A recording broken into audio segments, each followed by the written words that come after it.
the most improved player from each of the big 8 teams, because why not for content? Liverpool, hands down, has to be Gravenberch. The contrast in form from last year to this year, getting replaced by a 30-year-old Japanese guy coming into the league for the first time to now being the best, if not the second best, DM in the league. Shout out to Gravenberch though, because there was a bit of an issue with, was he a striker, was he a winger, was he a midfielder? He has found his place and he is fantastic.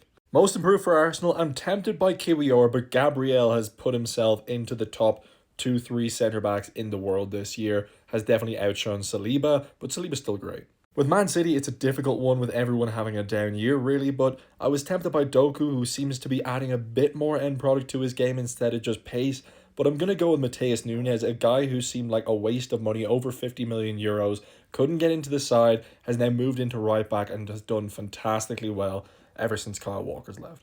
For Chelsea, those of you who are saying Cucurella or Caicedo didn't watch the last 6 months of last season, I'm actually going to go with Madueke. Seemed like just a bit of a pace merchant, but this year adding a bit of creativity, bit of end product. Not all the time, but he's getting there.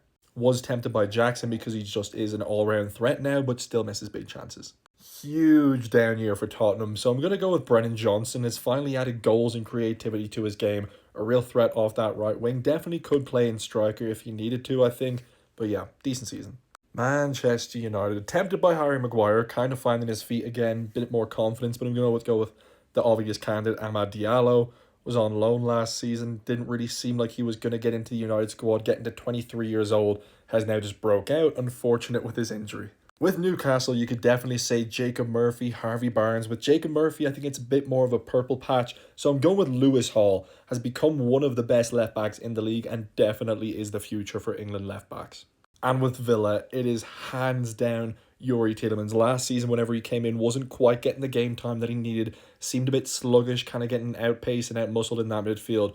But this season, the way he's dictating games by himself at times and really controlling this Aston Villa side up to the Champions League quarterfinals where they almost beat PSG.